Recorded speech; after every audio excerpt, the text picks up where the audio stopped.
नमस्कार मंडळी, घरोघरी मातीच्या चुली या मालिकेच्या आजच्या भागात काय होते ते आपण पाहूयात. तर आता इथे कोर्टामध्ये इन्स्पेक्टर सांगत असतात की आम्ही गोडाऊनमध्ये गेलो होतो, पण आम्हाला तिथे कोणीही सापडलं नाही. त्यावर हे ऐकून जानकी असं म्हणते की असं कसं होईल? माझी आई होती तिथे, मी स्वतः पाहिलं होतं. मी खरं बोलते, माझ्यावर विश्वास ठेवा. इन्स्पेक्टर म्हणतात की तिथे कोणी बाई तर नव्हतीच, फक्त तिथे आम्हाला एक मोबाईल ठेवलेला मिळाला आणि त्यामध्ये हा व्हिडिओ होता. मग यानंतर विद्यासागर तो व्हिडिओ पाहतात आणि त्यांना सुद्धा धक्का बसतो. मग तो व्हिडिओ जज पाहतात, त्यांचे सुद्धा डोळे वरती फिरतात. त्यानंतर मग जानकी तो व्हिडिओ पाहायला मागते. मग सौमित्र तो व्हिडिओ पाहतो आणि जानकीकडे बघायला देतो. आणि जानकी त्या व्हिडिओमध्ये पाहते की तिने स्वतःच्या आईला त्या पाण्यामध्ये ढकलून दिलं होतं. हे सर्व पाहून जानकीला लगेच चक्कर येते आणि ती बेशुद्ध होते. आणि हे पाहून विद्यासागर म्हणतात की पहा आता, जर खरं समोर आलं तर आता हे खोटं नाटक करायला लागलेत. हे सर्व ढोंग आहे. माझी कोर्टाला अशी विनंती आहे की आता खरं तुम्हाला कळालं आहे तर कोर्टाचा निकाल तुम्ही सांगून टाकावा. यावर सौमित्र उभा राहून म्हणतो, माननीय अशिलाचा विचार करावा. अशिल हा चक्कर येऊन खरोखर पडलेला आहे. कोणाच्याही बाबतीत जर असं काही घडलं तर अर्थातच त्याची मानसिक परिस्थिती ठीक राहणार नाही आणि तेच माझ्याही अशिलाच्या बाबतीत घडलेलं आहे. त्यामुळे कोर्टाने इतका कठोर वागू नये. मी कोर्टाला विनंती करतो की त्यांनी माझ्या अशिलाच्या परिस्थितीचा जरा विचार करावा. यावर मग जज म्हणतात की एक मिनिट थांबा. कोर्ट जरी असलं तरी कोर्ट हे माणुसकीच्या बाजूने जाईल. त्यामुळे जोपर्यंत जानकी रणदिवे बऱ्या होत नाहीत तोपर्यंत खटला पुढच्या हिअरिंगवरती जाईल. जोपर्यंत जानकी रणदिवे बऱ्या होत नसतील पण खटला हा होणार नाही, पण तोपर्यंत त्यांच्यावर कडक नजर ठेवली जाईल. आणि आता इकडे जानकीला सुद्धा हॉस्पिटलमध्ये आणलेलं असतं आणि तिथे सौमित्र, अवंतिका आणि ऋषिकेश हे तिघेही तिच्याबरोबर असतात. आणि सारंग आणि ऐश्वर्या हे दोघं मात्र घरी आलेले असतात आणि ते आता आई आणि नानांना सांगतात की जानकी वहिनीला चक्कर आली आणि ती खाली कोसळली.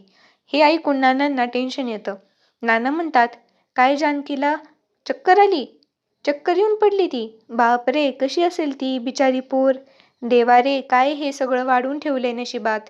त्याबरोबर आता आईला सुद्धा जानकीची काळजी वाटते. ती सुद्धा म्हणत असते, जानकीची चक्कर येऊन पडली कशी काय? मग आता ती ठीक आहे ना? यावर ऐश्वर्या म्हणते, काय तुम्ही त्या जानकीची काळजी घेऊन बसलाय? एक नंबरची नाटकी आहे ती, माहिती आहे ना तुम्हाला? यावर नाना म्हणतात की ऐश्वर्या, तू एकदम गप्प बस. काहीच बोलू नकोस. कारण काय आहे ना, मला तुझ्यावरती काहीच विश्वास नाहीये. आणि जानकी तिच्या आईला मारूच शकत नाही. तो व्हिडिओ खरा नसणारच आहे. यावर सारंग म्हणतो की काय नाना, तुम्हाला ऐश्वर्यावर विश्वास नाहीये? ती एवढा व्हिडिओ दाखवतीये तरी पण तुम्ही विश्वास नाही ठेवत. वाटलंच तर मी तुम्हाला तो व्हिडिओ दाखवतो.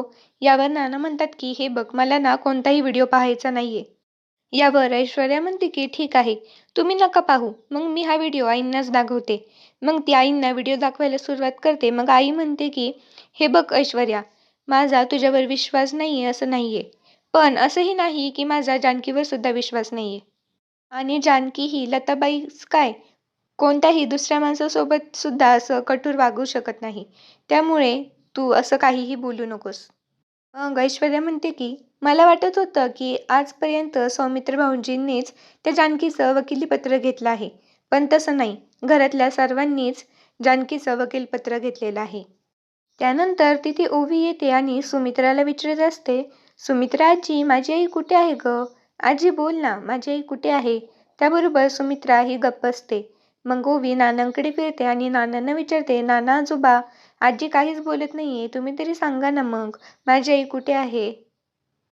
मग नाना म्हणतात की बाळा, काळजी नको करूस, तुझी आई आहे ना, लवकरच घरी येईल. बरी येते आणि येईलही घरी. आणि आता इकडे हॉस्पिटलमध्ये डॉक्टर व्यवस्थित जानकीचं चेकअप करत असतात.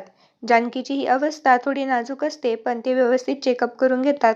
आणि इकडे बाहेर अवंतिका, सौमित्र हे मात्र खूप दुखी असतात. त्यानंतर डॉक्टर बाहेर येतात आणि ऋषिकेशला सांगतात की रणदिवे मॅडमची परिस्थिती खूप बिकट आहे. कोणत्याही औषधाला रिस्पॉन्स करत नाहीयेत. त्याबरोबर हे ऐकून मात्र आता ऋषिकेशला खूप टेन्शन येते. तो पूर्ण हलून गेलेला असतो. तो जातो आणि एका ठिकाणी बसतो. त्याबरोबर आता अवंतिका सौमित्राला म्हणते, तू का बरं तो व्हिडिओ दाखवला वहिनीला? तुला माहिती आहे ना, त्यांना असं काही सहन होत नाही. मग सौमित्र म्हणतो की हे बघ, ज्यावेळेस इन्स्पेक्टर साहेबांनी तसं सांगितलं तेव्हा कोर्टात मला तो पुरावा सादर करावाच लागला आणि त्यानंतर वहिनीला सुद्धा दाखवायला लागला. यानंतर सौमित्र ऋषिकेशकडे जातो आणि ऋषिकेशला म्हणतो की दादा, तू काळजी नको करूस, व्यवस्थित होईल आणि वहिनीला देखील काही होणार नाही. तू उगाच जास्त टेन्शन घेतोय. आपण आहोत ना सगळे, आपण सर्व नीट करू. त्यानंतर सौमित्र तिथून निघून जातो आणि ऋषिकेशला कल्पनेमध्ये जानकी दिसत असते. जानकी ऋषिकेशला सांगते, ऋषिकेश, काय चाललंय तुमचं? तुम्ही कधीपासून हरायला लागले? हे बघा, तुम्ही असं हरून चालणार नाही. तुमच्या खांद्यावरती संपूर्ण घरांची जबाबदारी आहे. आई, नाना, तुमची भावंडं सगळी तुमची वाट बघतात. ऋषिकेश आणि तुमची जानकी तुमच्या याचं तर खांद्यावरती शांतपणे डोकं ठेवून विसावते ना. मग हे बघा, आपल्याबरोबर कोणीही नसलं ना तरी परमेश्वर आपली साथ कधी सोडत नाही. त्यामुळे तुम्ही खचून न जाता या सर्वाला सामोरे जा. त्यानंतर आपण पाहतो की इकडे ऐश्वर्या फोनवर बोलत असते. ऐश्वर्या म्हणते, हो हो, सगळे प्रॉपर्टीचे पेपर्स माझ्याच नावावरती आहेत. नाही नाही, त्या सारंगचं काय, एवढं काही नाही. तुम्ही एक काम करा, आपण लवकरात लवकर डील करून घेऊ, मग पुढचं काय ते पुढे बघू. आणि हे सर्व बोलणं सारंग ऐकतो. सारंग विचार करतो, ऐश्वर्या मला तर गंडवत नाही येत ना, मला एकदा खात्री करूनच घेतली पाहिजे. त्यानंतर सारंग खात्री करण्यासाठी रूममध्ये येऊन कपाटातून प्रॉपर्टीजचे पेपर काढतो आणि पाहतो तर त्यामध्ये फक्त ऐश्वर्या रणदिवे एवढंच लिहिलेलं असतं. मग आता त्याच्या लक्षात येतं की मग सारंगच्या लक्षात येतं की ही सगळी प्रॉपर्टी फक्त ऐश्वर्याच्या नावावर आहे. मग सारंग म्हणतो की याचा अर्थ ऐश्वर्याने माझी फसवणूक केली, माझ्याशी खोटं बोलली ऐश्वर्या. मग आता ऐश्वर्या खोलीत आलेली असते. ऐश्वर्या सारंगच्या हातामध्ये ते प्रॉपर्टीचे पेपर पाहते आणि घाबरून जाते. ऐश्वर्या सारंगला म्हणत असते, सारंग, तुम्ही यावर. सारंग म्हणतो, गप्प बस ऐश्वर्या, काहीच बोलू नको. ऐश्वर्या ही ताबडतोब घाबरते. तर दुसरीकडे ऋषिकेश हा देवळात आलेला असतो आणि तो देवी आईला साकडं घालतो. तो म्हणतो की देवी आई, माझ्या जानकीला लवकरात लवकर बरं करू दे आणि जानकीबद्दल तो प्रार्थना करतो. आणि इकडे ऐश्वर्या ही सारंगला म्हणत असते की सारंग, हे बघा, प्लीज तुम्ही जरा शांत व्हा आणि माझं ऐकून घ्या. यावर सारंग म्हणतो, नाही, मला काहीच ऐकायचं नाहीये आणि आता तुम्ही गप्प बसा. तुम्ही माझा विश्वासघात केलाय. माझा, कळतंय का तुम्हाला? अहो, मी आजपर्यंत फक्त तुमचंच ऐकलं आणि सर्व कुटुंबाबरोबर खोटं बोलत आलोय. त्यांना फसवलं, त्यांना लुबाडलं आणि तुम्ही मला एवढं बदलून टाकलंय की मी आरशासमोर जरी उभं राहिलो तरी स्वतःला ओळखू शकणार नाही. आणि मी एवढा फक्त तुमच्यासाठीच बदललो, कारण तुम्ही मला बोलला होतात की सारंग, माझं तुमच्यावर प्रेम आहे, पण तुमचं माझ्यावर काहीच प्रेम नाहीये आणि आपण कधीही टीम नव्हतो. तुम्ही फक्त माझा वापर करून घेतला आहे. आणि सारंग म्हणतो की आता मी खाली जाऊन सर्वांना सांगतो की तुम्ही प्रॉपर्टीचे पेपर्स फक्त तुमच्या नावावर केले आहे. मग ऐश्वर्या म्हणते, ठीक आहे सारंग, जा, सांगा तुम्ही घरच्यांना सगळं. मग ते पोलीस बोलवतील आणि माझ्याबरोबर या निष्पाप जीवाला सुद्धा नेऊ दे. त्याबरोबर आता सारंग ऐश्वर्याकडे येतो आणि ऐश्वर्याला म्हणतो की काय म्हणलात? मग ऐश्वर्या म्हणते, काही नाही सारंग.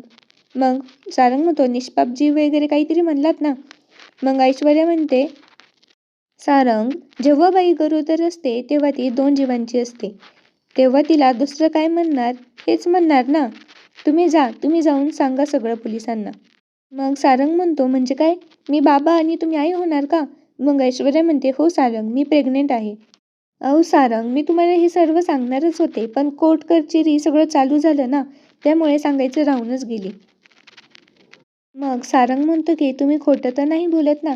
मग ऐश्वर्या म्हणते की सारंग, तुमचा माझ्यावर एवढा पण विश्वास नाही आहे का? मी एवढं मोठी गोष्ट सांगून खोटं कसं काय बोलेल?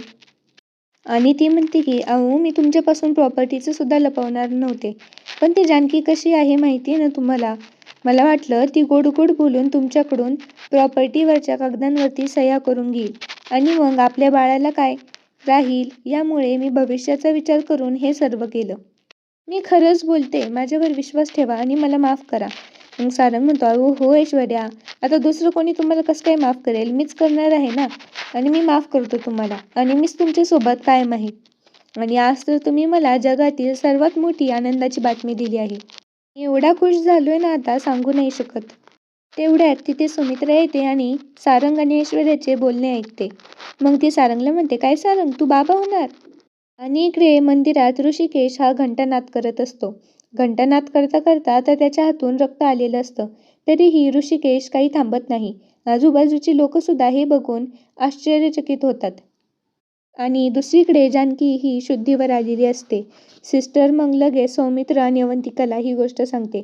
त्याबरोबर ते ऋषिकेशला कॉल करून सांगतात की वहिनी शुद्धीवर आलेली आहे. त्यावर ऋषिकेश देवीचे आभार मानतो. आणि इकडे सुमित्रा देवघरात जाऊन प्रार्थना करत असते की आता घरात एक जशी गोड बातमी दिलीस तशी जानकीला सुद्धा बरं कर. त्यानंतर सुमित्रा नानासाहेबांना साखर देते आणि नाना म्हणतात की सुमित्रा तू काय करतेस हे असं? अगं आपली एक सून हॉस्पिटलमध्ये ॲडमिट आहे. मग सुमित्रा सांगते की अहो एक सून जरी हॉस्पिटलमध्ये ॲडमिट असली तरी देवाने आपल्या घरात एक गोड बातमी दिली आहे. ऐश्वर्या आणि सारंग आई बाबा होणार आहेत. त्याबरोबर लगेच ऐश्वर्या आणि सारंग तिथे येतात आणि ते पाया पडण्यासाठी वाकणारच असतात. तेवढ्या सुमित्रा म्हणते की नाही नाही ऐश्वर्या, तू पाय नको पडूस आणि इथून पुढे आता तू वाकायचं नाहीस. मग सारंग म्हणतो, हो ना, मी पण तेच सांगतोय. तुम्ही थांबा ऐश्वर्या, आपल्या दोघांवरचा पाया मी एकटाच पडतो. आणि या गोष्टीवर नानासाहेबांना काही विश्वासच बसत नाही. पण ते जरी स्पष्टपणे कसं बोलणार यामुळे ते गप्प बसून घेतात. आणि मग सुमित्रा ऐश्वर्याला म्हणते की आता तू स्वतःची काळजी घेत जा आणि या छोट्या जीवाची सुद्धा. मग ऐश्वर्या म्हणते, हो मी घेत जाईल. आणि माझी एक मैत्रीण काळजी कशी घ्यायची याचे शिबिर घेत असते. मग मी तिकडे जात होते. मग सुमित्रा म्हणते, हो का, मग जात जा तू रोज. आणि आज देखील मी तुझ्यासोबत येईल. मग ऐश्वर्या म्हणते, नाही तुम्ही नका येऊ. यावर सर्वजण ऐश्वर्याकडे बघायला लागतात. मग ऐश्वर्या म्हणते की मी आज शिबिरात गेली का तिकडून तसेच माझ्या आईकडे जाणार आहे.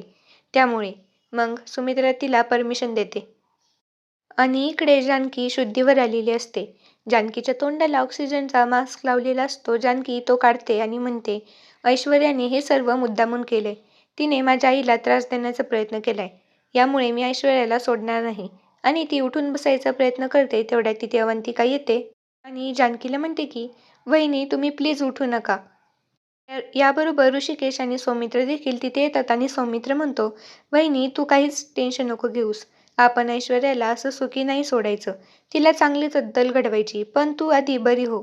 त्यानंतर आपण पाहतो की ऐश्वर्या ही घरातून निघालेली असते आणि सारंग हा तिचा पाठलाग करत असतो. आणि तो बघतो तर काय, ऐश्वर्या ही तिच्या 2 मैत्रिणींना भेटलेली असते आणि त्या एका पबमध्ये आलेल्या असतात. आणि मग पुढे ऐश्वर्या तिच्या मैत्रिणींना सांगते की मी त्या मूर्खाला सांगितलं मी प्रेग्नेंट आहे आणि त्याला माझ्यावर विश्वासही बसला. आणि इकडे सारंगने एका वेटरकडून त्याचे कपडे घेतलेले असतात आणि ऑर्डर देण्यासाठी तो स्वतः ऐश्वर्याच्या टेबलवर जातो. तिथे टेबलवर गेल्यावर ऐश्वर्या तिच्या मैत्रिणींना हेच सांगत असते. तेवढ्यात सारंग हे सर्व ऐकतो. हे ऐकून सारंगला खूप धक्का बसतो. तो विचार करतो एवढं नीच कसं काय कुणी असू शकतं. त्याला खूप बोलूशी वाटतं पण तो काहीच बोलत नाही आणि गप्प बसतो.